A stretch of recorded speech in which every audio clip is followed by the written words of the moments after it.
But last Thanksgiving, thank you. Last Thanksgiving, I visited the southern border near McAllen, Texas, where patriots of the Texas National Guard were doing the job that Harris refused to do. She refused to do it. In fact, when our guardsmen put up razor wire and buoys to stop illegal crossings, Kamala and Joe Biden, Crooked Joe, sued to take those defenses down. You know that, right? How about where they say, no, we have a strong border. They don't, it's so bad. But then we find out that they flew almost 1 million people in over the border. They flew. That stops all of their, I shouldn't say this, because if there's a debate, it would be nice to surprise you with that one.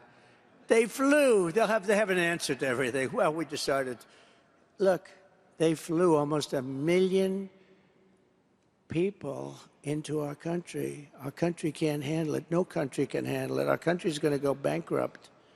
No country can handle it. They're taking over the schools. They're taking over the hospitals.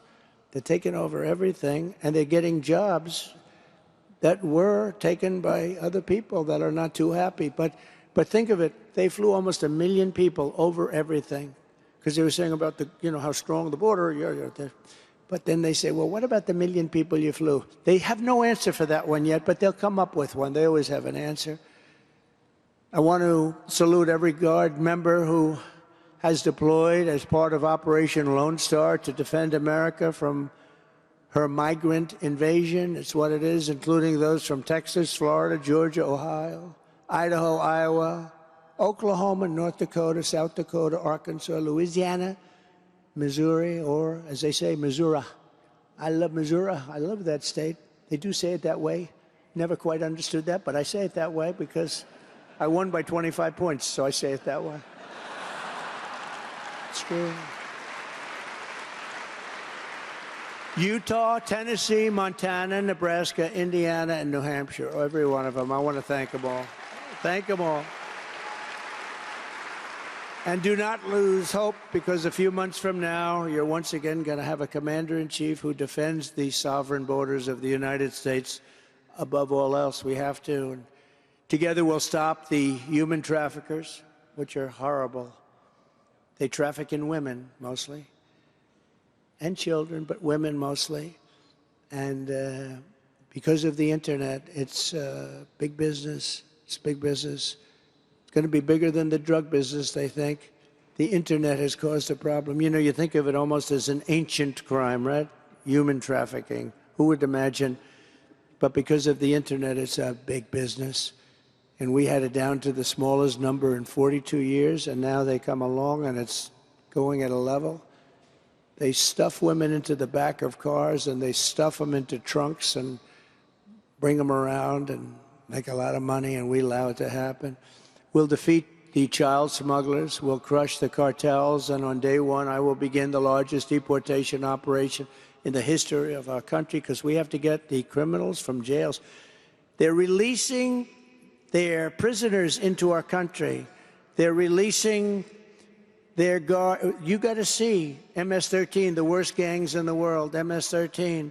They're collecting them and dropping them into the United States. I moved out thousands and thousands of them. They're moving them into the United States. They're coming back.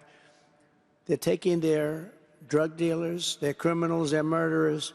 In Venezuela, crime is down 72% because they've gotten their gang members. They're dropping them all into our country. Many countries, and I'm not just talking about South America, all over the world, they're dropping their criminals into our country. They're emptying their jails and they're emptying their prisons into our country. I mean, how stupid can we be? What are we doing?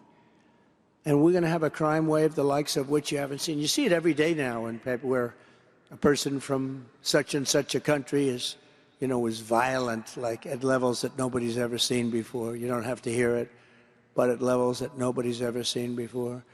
But what it is doing is it's making these countries, and I'm not blaming them. If you can get away with it, I'd be doing it. If I were the president of such an, I would have done better than them. My prisons would be totally empty. They're emptying their prisons. They're taking their worst people. They're taking their murderers, drug dealers. They're dropping them. They're taking them and busing them into the United States and dropping them. And they're saying, if you come back, we're going to kill you. And these people aren't worried about being killed. They're tough. This is a tough group of people. And we've got them, and nothing good is going to come out of that. And that includes a lot of terrorists. You